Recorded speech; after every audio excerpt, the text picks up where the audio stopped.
اسرائیلی وزیراعظم کی ایران کے سپریم لیڈر کو نشانہ بنانے کی دھمکی۔ امریکی نیوز چینل کے اینکر نے سوال کیا کہ امریکہ نے خامنہ کو مارنے کا منصوبہ مسترد کیا، ٹرمپ سمجھتے ہیں اس سے مسائل بڑھیں گے۔ نیتن یاہو نے جواب دیا، خامنہ کو مارنے سے مسائل بڑھیں گے نہیں، ختم ہو جائیں گے۔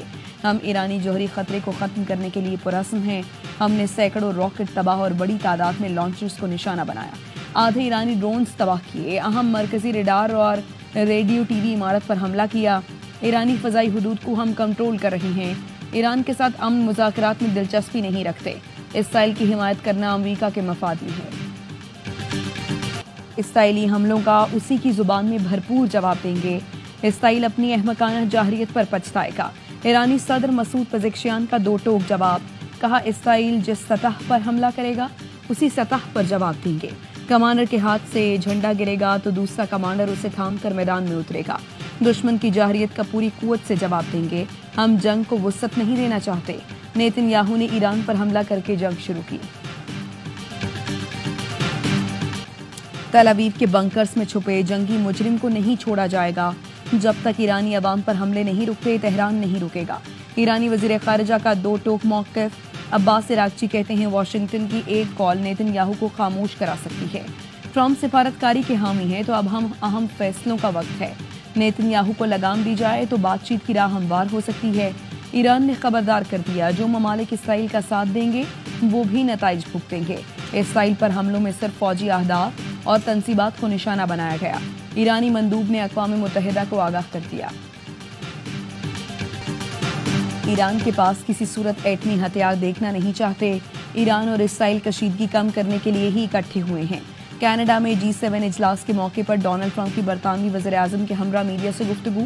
آپ سب جانتے ہیں اسرائیل بہت اچھا کر رہا ہے، ہم نے ایران کو 60 دن دیے تھے، انہوں نے انکار کیا۔ میرا خیال ہے نیوکلیئر ڈیل پر ایران کو سائن کرنا ہوگا۔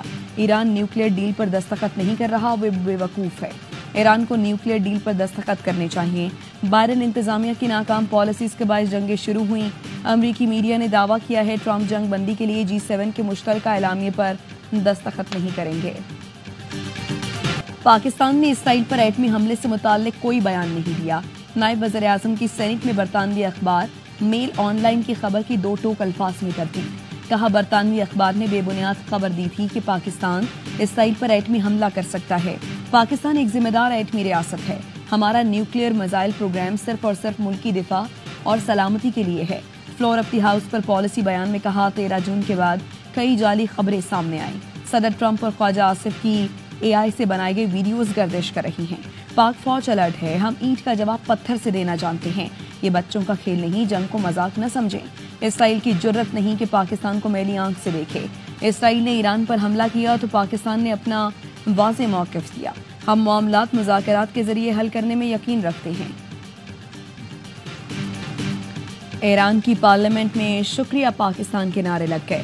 اراکین پارلیمنٹ کافی دیر تک تشکر پاکستان کے نعرے لگاتے رہے۔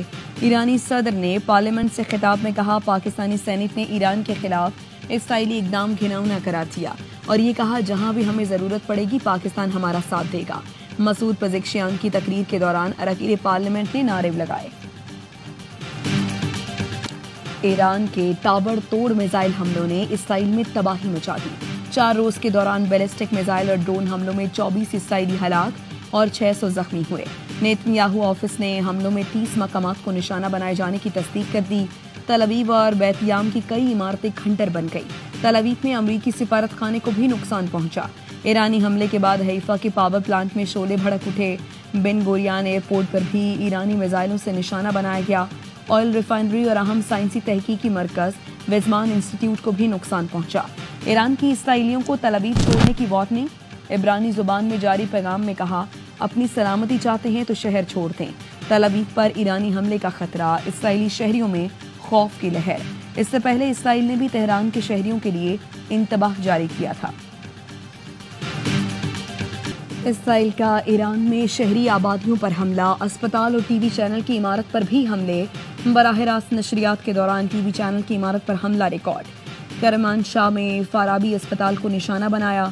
تہران میں رہائشی عمارت پر حملہ، 5 افراد شہید۔ اسرائیل کا تہران کے مکمل فضائی کنٹرول کا دعویٰ۔ تہران میں پاسداران انقلاب کے ہیڈ کوارٹرز پر حملے میں انٹیلیجنس چیف جنرل محمد کاظمی اور نائب حسن محقق شہید۔ 4 دن کی جنگ میں 14 جوہری سائنسدان شہید کرنے کا دعویٰ۔ تہران میں وسیع پیمانے پر حملے میں جوہری ہتھیاروں کی تنصیب اور ایندھن ذخائر کو نشانہ بنایا گیا۔ فردو نیوکلیئر پلانٹ کے قریب زوردار دھماکے، زمین لرز اٹھی۔ ریکٹر اسکیل پر زلزلے کی شدت 2.5 ریکارڈ کی گئی۔ ایرانی وزارت صحت کے مطابق اسرائیلی حملوں میں شہید افراد کی تعداد 224 ہو گئی۔ ایرانی پولیس نے تہران کے قریب موساد کی ڈرون فیکٹری پکڑ لی، 2 اسرائیلی ایجنٹ گرفتار کر لیے۔ پولیس نے اسرائیلی ایجنٹس کے قبضے سے 200 کلو بارود، 23 ڈرونز کا سامان اور دیگر آلات برآمد کیے۔ تسنیم نیوز نے بتایا 3 منزلہ عمارت اسرائیلی جاسوس ڈرونز کی تیاری اور دہشت گرد کارروائیوں کے لیے استعمال ہو رہی تھی۔ اتوار کو بھی صوبہ البزر سے موساد کے 2 جاسوس گرفتار کیے گئے۔ موساد کے لیے جاسوسی کرنے والے اسماعیل فکری کو پھانسی دے دی گئی۔ ترک صدر کی ایران اور اسرائیل کے درمیان ثالثی کی پیشکش، اردوان کا ایرانی ہم منصب کو فون۔ مسعود پزیکشیان نے کہا ہم نے جنگ شروع نہیں کی، اسرائیل جیسا حملہ کرے گا ویسا جواب ملے گا۔ امریکہ سے مذاکرات سے ہونی جارحیت روکنے سے مشروط ہیں۔ مذاکرات کے نئے دور سے پہلے اسرائیل نے حملہ کر دیا۔ ترک صدر نے ایران امریکہ جوہری مذاکرات کی میزبانی کی بھی تجویز دے دی۔ ترک صدر نے روسی صدر کو بھی فون کیا۔ دونوں رہنماؤں نے اسرائیل ایران تنازع پر تبادلہ خیال کیا۔ صدر اردوان نے کہا ایران پر اسرائیلی حملوں نے پورے خطے کی سلامتی کو خطرے میں ڈال دیا ہے۔ صدر پیوٹن نے ایران پر اسرائیلی جارحیت کی مذمت کی، کشیدگی ختم کرنے کے لیے سفارتی راستہ اختیار کرنے پر زور دیا۔ کہیں نہیں جا رہے، یہیں رہیں گے، تہران کے شہریوں کا اسرائیلی وزیراعظم نیتن یاہو کو جواب۔ شہریوں نے کہا اگر کسی کو ملک چھوڑنا ہے تو وہ اسرائیلی ہوں گے۔ بازار کھلے ہیں، ہر طرف گہما گہمی ہے، اپنے وقت پر دکانیں بند کرتے ہیں۔ ایران نے روز کیا ان کے 20,000 حاجی اس وقت سعودی عربیہ میں، ان کو واپس لانے کے لیے پاکستان ہماری کیا مدد کر سکتا ہے؟ اس کا جواب بھی ہم نے پازیٹو دیا۔ ان کو آن ارائیول ویزا دیں گے، کراچی ایئرپورٹ ہم ان کو ویلکم کریں گے۔ پاکستان ایرانی حاجیوں کی میزبانی کرے گا۔ سعودی عرب سے آمد پر ایرانی حاجیوں کو کراچی ایئرپورٹ پر ویزا دیا جائے گا۔ نائب وزیر اعظم اسحاق ڈار نے سینٹ کو بتایا اسرائیلی حملے کے بعد سعودی عرب سے 20,000 ایرانی حاجیوں کی میزبانی کا اعلان کیا۔ حکومت ایران کے رابطے کرنے پر ایرانی حاجیوں کی میزبانی کی پیشکش کی۔ کراچی کے جناح انٹرنیشنل ایئرپورٹ پر نجی ایئر لائن کا طیارہ حادثے سے بال بچا۔ طیارے کے نوزل میں آگ لگ گئی۔ پائلٹ ٹیک آف روک کر طیارے کو فوری طور پر واپس ویبر لے گیا۔ ایئرپورٹ ذرائع کا کہنا ہے پرواز روک کر طیارے کو گراؤنڈ کر دیا گیا۔ نجی ایئر لائن فلائی جناح کی پرواز کراچی سے اسلام آباد جا رہی تھی۔ طیارے میں director general Pakistan airports authority air vice marshal Zeeshan Saeed بھی موجود تھے۔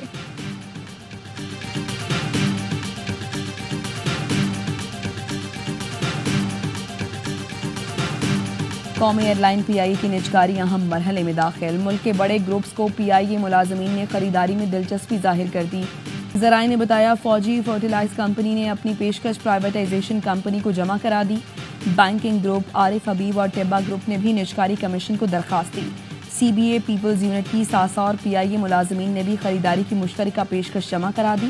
پی آئی کی خریداری کے لیے پیشکش جمع کرانے کی آخری تاریخ 19 جون ہے۔